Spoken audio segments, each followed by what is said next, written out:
I wouldn't be that shy to go on.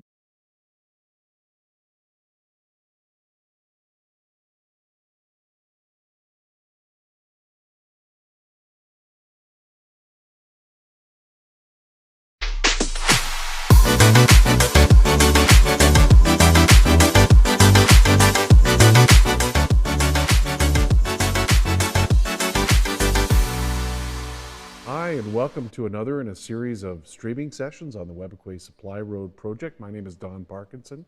I'm the consultation lead for S&C Lavalin, who are doing the technical portion of the project. The purpose of this series of streaming sessions is to help community members better understand the environmental assessment process and all the components of that process. And today we're going to talk about Indigenous knowledge, and with me is my usual co-host, Mr. Michael Fox. Michael, how are you? I'm doing okay, thank you. Good. Michael is the project facilitator, I'm having problems talking today, for the Webequay Supply Road project. And Mike, we don't have much time, so we better dive in and start talking about Indigenous knowledge. And maybe we can kick things off by having you give our viewers a bit of an idea of what Indigenous knowledge is, Mike. Well, you can go in many different directions with Big Indigenous question, knowledge. big question, yes.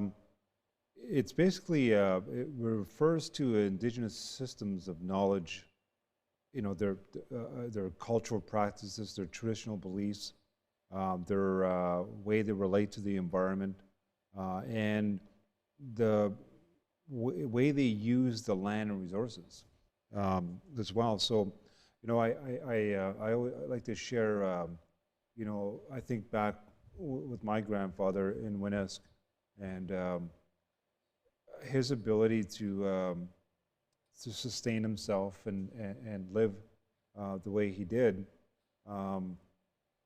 was based on his understanding of the landscape, you know, his understanding of weather patterns, his understanding of animal behavior, that really was his Indigenous knowledge, you know. And Yes. in that set of principles, Indigenous sort of intrinsic in that worldview of his, or one would call cosmology, with that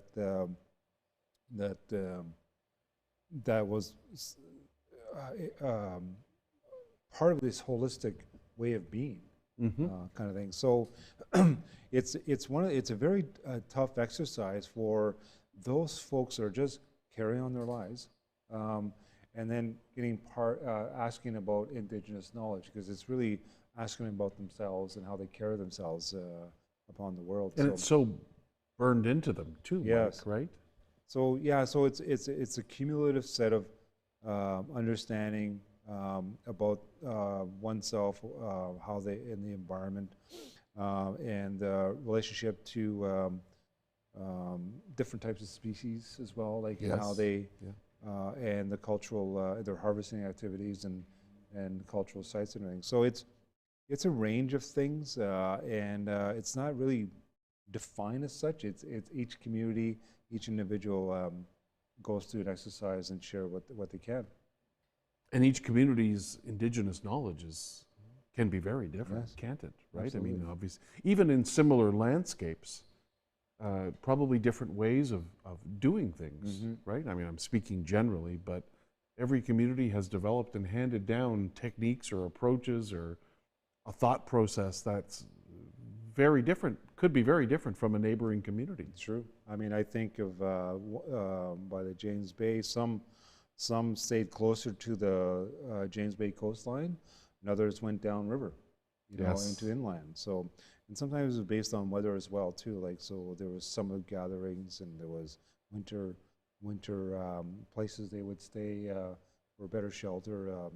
So yeah, it's different for every. And in that example, Mike, some community members might be adept at working and hunting and fishing in both habitats, right? True.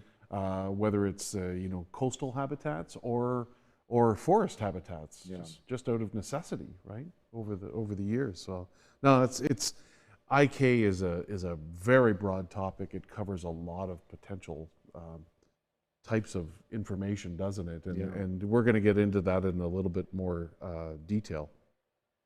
So part of the process of collecting IK, or Indigenous knowledge in communities, includes gathering information on Indigenous land and resource use.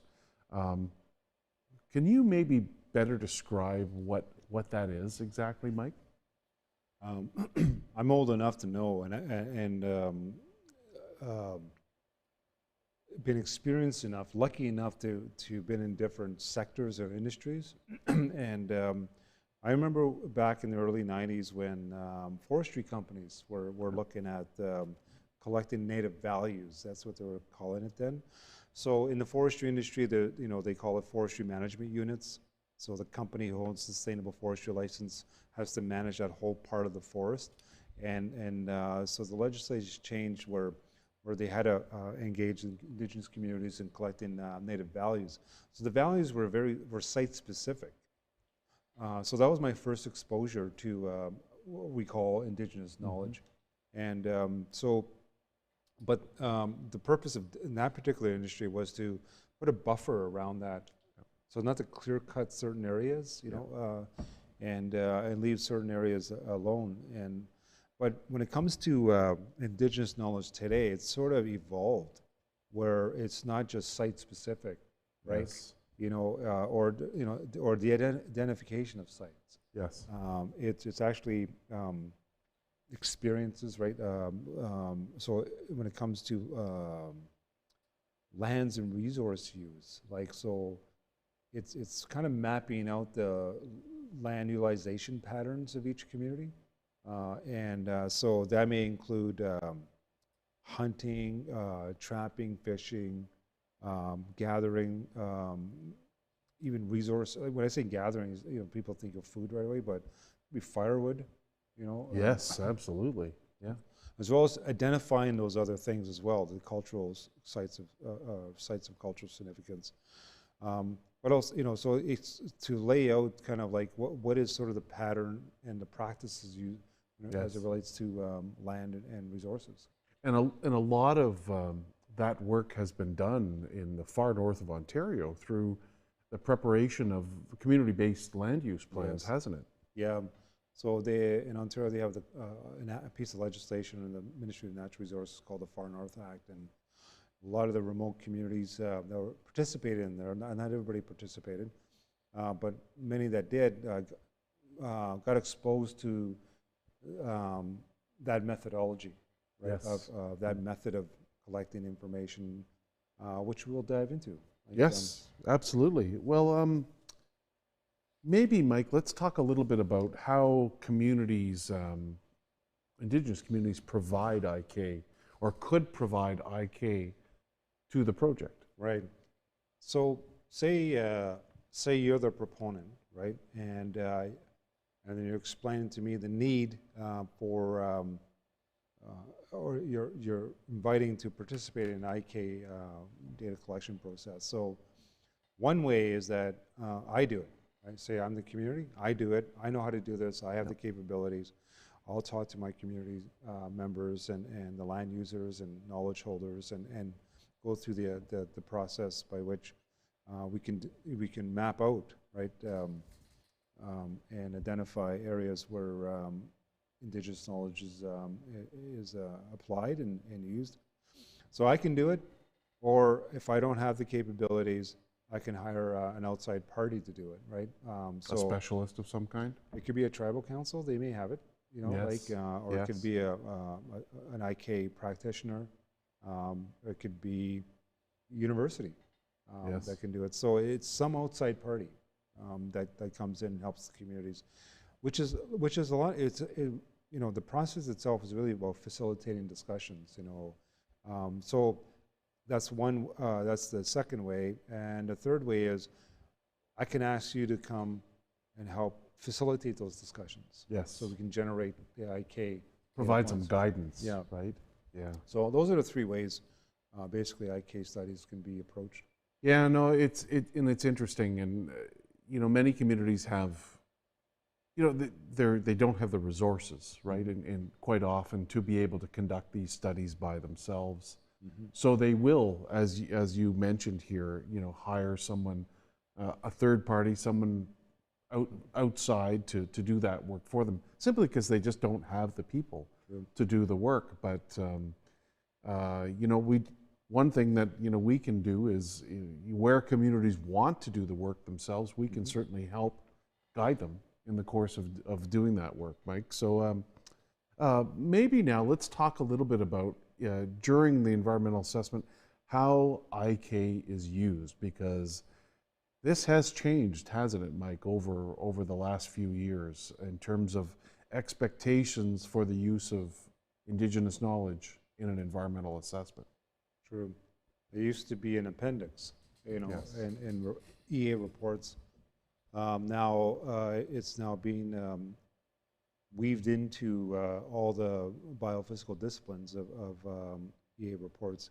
So Indigenous knowledge, how it's used, well, first of all, it helps inform the EA, the baseline studies that will be done or has been done, inform. So what I mean by that is sort of the current environmental conditions, and identify or help propose criteria and indicators. So we talked about criteria, indicators in past sessions, as well as help predict potential effects, and with those effects come up with appropriate impact management measures and monitoring methods for the IK specific areas. Yes. Kind of thing. So now it's that's a great point that you made there, actually, Mike. Indigenous knowledge is very often a key contributor to criteria and indicators. Very much so, right? Because it captures a lot of VECs, valued ecosystem components, doesn't it? Or valued components, as they're also known. And they form the cornerstone of the actual environmental assessment process. Sure. So, okay, let's have a little discussion now about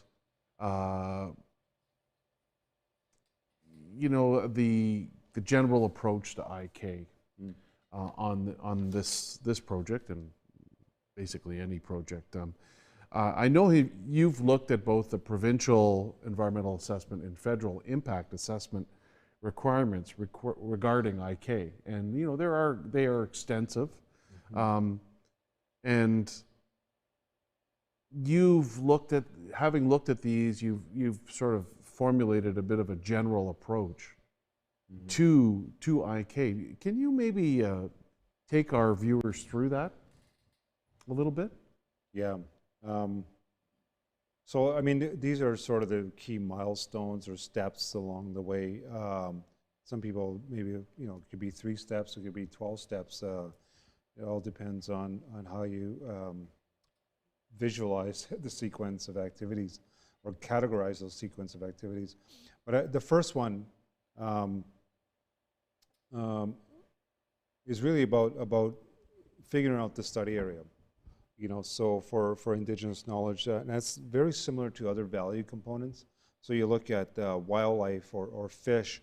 The fish study area is a value component. It'll have its own boundaries. It's where that fishing or the fish studies will take, or have boundaries around wildlife or watersheds. So so too with Indigenous knowledge, like based on the study area. And so you got to come up with a map where IK study will be taken into consideration as it relates to the project. So that's the first step, Don. Coming up with basically a map. Yes. For the IK study. The second thing is, once you got a delineated area, then you look. You basically do a desktop study. What's in the public domain around Indigenous knowledge in that. So there, sometimes, like you just mentioned, community-based land use planning or some other project, that was used. So you kind of look around to see, here's the study area. Are there any known Indigenous knowledge data points in that area? Yes. Right. Yeah. So it's what is done to determine what they call a gaps analysis. Yes. So what is the gaps that we need to fill? So you have some idea of the scope that you have to engage in with the other Indigenous communities. So that's the second step is that what we call the gaps analysis. So once you got the map, you figure out what's in the public domain, and then there's a gaps analysis. Once you have that, you essentially kind of introduce the study. Yes. And so that's done through, you could call it an IK memo to Indigenous communities, introducing yourself as the proponent, outlining the purpose, the ways to you're seeking IK in that with the map or within that said area as it relates to the project. So it's sort of an introductory. Sometimes there's some guidance in there, what exactly we're looking for. So that's the third step, is the memo. And then it's sort of the fourth step is sort of, so once I sent you something, say for instance, then I gotta kind of communicate with you. Yeah.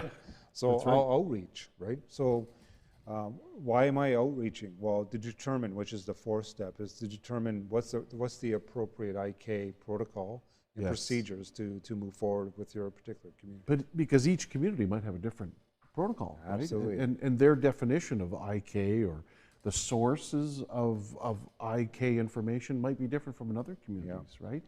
And so you have that discussion like we had before. It's like, are you guys going to do it, right? Yeah. Are you going to get a tribal council to do it? Are you going to get a university? Are you going to get a third party? That's right. Some other third party to help you with your IK stuff. So that's the fourth step is sort of determining what is the appropriate protocol and process, to discuss with the Indigenous community. Then there's the fifth step, which is the main one, is the actual IK collection on data points. So how is that done? Yeah. So again, it all depends. It all depends. A university, maybe the third party. Yes. It could be an IK practitioner. It could be a tribal council that has the capabilities that can, facilitate and generate the IK data points and then store it, and then actually help produce a report. So there's a range of capabilities for outside third parties, for communities to consider, and then their own capacity, right? So having that discussion, and then when you're actually, so say that's all done, and we're actually here now. We're actually collecting IK data. Well, what does that look like? Well, a lot of times it's smaller groups, what we call focus groups, and with the focus groups, you can put a map, a very layered map on the big table, and there's maybe 4 or 5, 6 elders or land users or knowledge keepers, and a lot of times the way it unfolds, Don, is storytelling. Yes. It's personal storytelling, and or it's about the family. It could be about the community as a whole, and it can go back. It can go back to certain sites, or it can go back to the creation of the reserve. I can go back to other reserves, because that's where the communities came from originally, so to speak, and it could go back before even any reserves were created in the area, right? Because those things are, they had a beginning too, right? That's right. So it can extend quite far. Yeah, in history. Right? In history, yes, absolutely. So a lot of it's storytelling, and a lot of it's listening. Yes. Right, and making sure that you're understanding what they're saying. So small groups. You're looking for their experience, Yes. and how they experience the land, how they experience, the area specifically. Yes. And then asking questions around availability of sort of maybe it's their harvesting, maybe it's the gathering of stuff. It could be plants or fish, wildlife, specific in there around that. And then access points, sort of accessibility in that area. So, they maybe, there's only certain seasons they can access it, Yes. pretty freely than Yes. others. So it's a range of questions. And so that's one way to do this. Other ways to do it is slightly larger groups, which you can have breakout groups, is through what they call IK workshops. And so these IK mapping workshops is essentially that. So it's more people coming in and then talking about basically their traditional ways of life and traditional practices and activities on the land. And they kind of populate the maps themselves, right? And then you have people that making sure that what they're saying is factually true. Is this the kill site, or is this, or you drag it over to the skin it over here? Yeah, the cleaning site. Yes. Yeah, yeah. So yeah, it's largely conversations and with others, and some people are not so much reluctant, but I remember this one time we were talking about fishing, right? Not everybody's open to disclosing their favorite hotspots. Yes, fishing. that's very true. Yes. So, yeah. So we just asked approximately Around around those areas around yeah. the lakes. So They don't want to give away their favorite spots. Yes. one other way you can collect the IK data points is actually going onto the land or traveling out to the areas, and sometimes you can have GPS. Depends on the project, because not everybody wants that level of like the specific location. Precision, yes. Yeah, kind of thing. So that's it. And again, it all depends on how sensitive, right? Yes. So sometimes the paper mapping exercise is better because you can draw Doesn't larger allow- circles. Yeah, right? yeah, exactly. The That's so specific true. site. So Yeah. so that's basically step 5 in that process. And then once all that, and that's the big chunk of the work. Yes. Is that. And then someone has to compile all that IK data points and discussions into a report. And then sometimes, and then go back to the communities with that report to, the word is redact. We collected this much information. What do which ones are going to be, which part of the report do you want for public use? Yes, So that's sometimes they redact it. They take out certain generalize parts, it, or simplify it. yeah. Even spatially too, they do the same thing, right? That's right. So they're not giving away specific locations. Yes. Yeah. So there's sacred sites or their Yeah. burial sites, and they just don't want the general public to go there, kind of thing. So yeah, so that's the other part of the is the compilation and the writing of the report, and then and the last part is the validation of the IK information. So again, it all depends on how the arrangement's done. Either the third party does it, right, or the proponent, the validation of the actual report, and then the larger process of the EAs, we come back with the integration of the final EA report. That's right. And then That's right. and then show them how we kind of weaved their data, IK data points, into the other chapters of the thing. So that's basically it for the steps around IK. Wow, that's a lot of information, Mike, in a short period of time, and we're all out of time, speaking of time. And I'd just like to thank everyone for joining us today. We'll be continuing these streaming sessions in the near future. We're just going to take a break for a few weeks and come back with more of these, again, to help community members understand the process that the environmental assessment process and what it involves, and encourage your participation. Thanks to everyone for joining us today, and we'll see you in a few weeks, right? Mm-hmm. Big Witch. Big Witch.